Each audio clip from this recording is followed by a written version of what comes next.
બોટાદના જે હળદળ ગામે જે ઘર્ષણ સર્જાયું અને એ બાદ જેટલા પણ નિર્દોષ લોકોની અટકાયત કરવામાં આવી હતી તેમને જ લઈને હવે એક મહત્વપૂર્ણ સમાચાર સામે આવ્યા છે। નમસ્કાર, આપ જોઈ રહ્યા છો નિર્ભય ન્યૂઝ અને હું છું આપની સાથે રિદ્ધિ।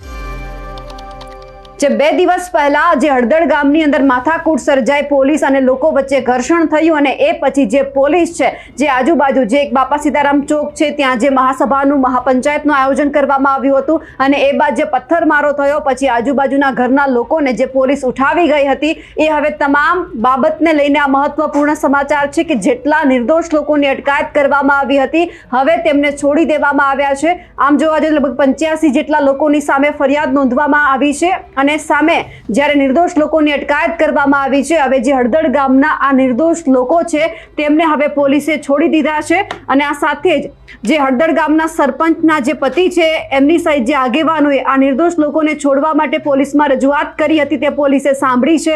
પોલીસ દ્વારા અટકાયત કરાયેલા તમામ લોકોની તપાસ કરવામાં આવી અને પૂછપરછ બાદ તેમને મુક્ત કરવામાં આવ્યા છે। નિર્દોષ લોકોને પોલીસે મુક્ત કરાતા ગ્રામજનો અને પરિવારજનોએ પણ હવે રાહતનો શ્વાસ લીધો છે।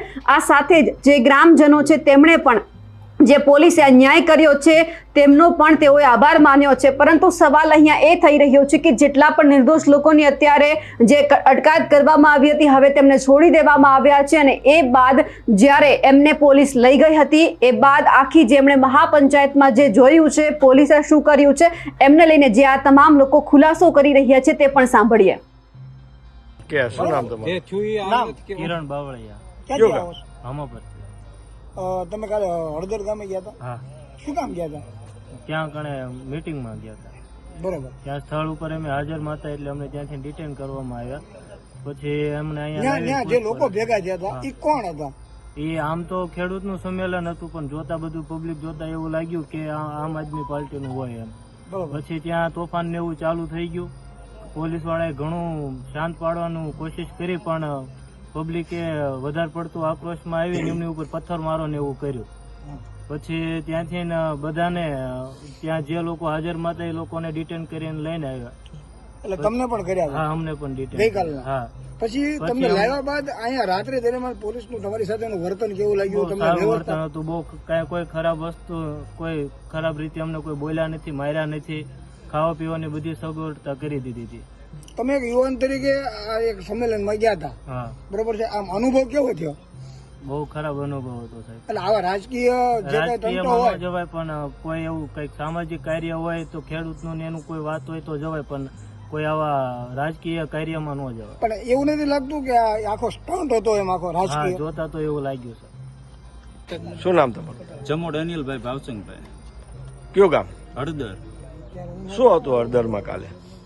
હળદરમાં કાલે મીટિંગ હતી પણ મીટિંગમાં જોવા મળ્યું તો શેની મીટિંગ હતી?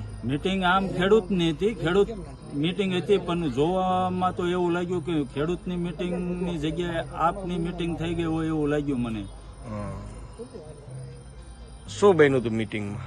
મીટિંગમાં તો ત્યાં તાત્કાલિક અઢળક પબ્લિક ભેગું થઈ ગયું એટલે એના પોલીસ બંદોબસ્ત આવ્યો એટલે અમુક ગામના માણસો હતા કે બહારના હતા?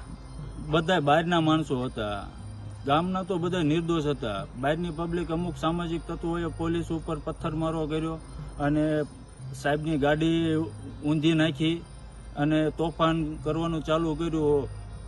પછી પોલીસ બંદોબસ્ત વધારે આવી ગયો અને અમે વધારે પડતા નુકસાનથી બચી ગયા।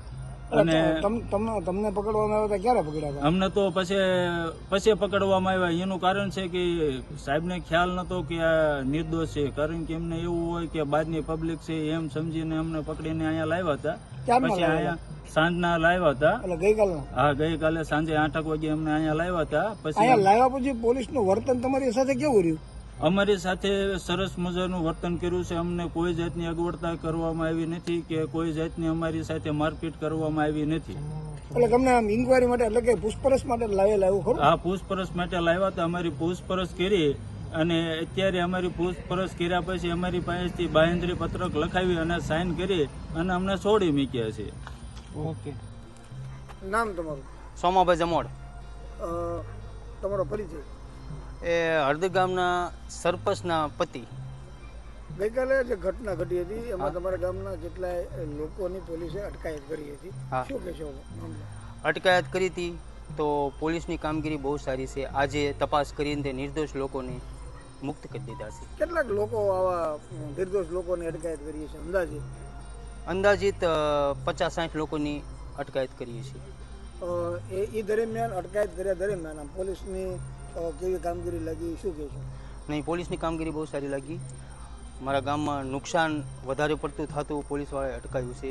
એ માટે પોલીસની બહુ સારી કામગીરી છે. નિર્દોષ લોકોને જ્યારે લાવ્યા ત્યારે રાત્રિ દરમિયાન કોઈ ટોર્ચર કર્યું હોય પોલીસે કે એવું કાંઈ ફરિયાદ તમારી પાસે આવી? નહીં, બિલકુલ ફરિયાદ નથી આવી. તમે પોલીસે મહિલાનું કોઈ ટોર્ચર નથી કર્યું. તમે લોકોને મળ્યા બધાને? બધા લોકોને મળ્યા. આમ એકંદરે ઓવર નામ તમે? મારું નામ જમોડ મનસુખભાઈ. મનસુખભાઈ, હાલ તમે પોલીસ મથકે આવ્યા છો, શું કામ આવ્યા છો? ગઈકાલે અમારા ગામમાં એક બનાવ બન્યો હતો. આમ આદમી પાર્ટીના કાર્યકર્તાઓ એક અચાનક મિટિંગ કરી હતી. એ મિટિંગ અમારા ગામમાં નથી થવાની, માર્કેટિંગ યાર્ડમાં થવાની, પણ અહીંયા કરી અમારા ગામમાં. પછી અહીંયા ઘર્ષણ ઊભું થયું હતું. આમ આદમી પાર્ટીના કાર્યકર્તાઓ કે પોલીસ ઉપર પથ્થરમારો કર્યો અને પોલીસ અને કાર્યકર્તા વચ્ચે ઘર્ષણ થયું. પણ એ જ સમયે મારા બે ભત્રીજા બોટાદ હીરામાં કામે આવે છે. એ ભત્રીજા નાથી નીકળે એને ઘેરે પહોંચ્યા ને તો પછી શંકાના દાયરામાં હોય એ રીતે પોલીસે એને જપ્ત કર્યા હતા. પણ અમે એવી રજૂઆત કરી હતી કે જો નિર્દોષ માણસો હોય કે નહીં એને તમારે છોડી દેવા અને તમારે ગુનેગાર હોય તો એને તમારે અટકાયત કર્યું. એટલે મારા ભત્રીજા નિર્દોષ હતા એને છોડી મૂક્યા છે. જે અમે કીધું. આપની શું જવાબદારી છે? ગ્રામ પંચાયતમાં કઈ જવાબદારી છે આપની? હું ગ્રામ પંચાયતમાં પૂર્વ સરપંચ તરીકે ફરજ બજાવતો હતો.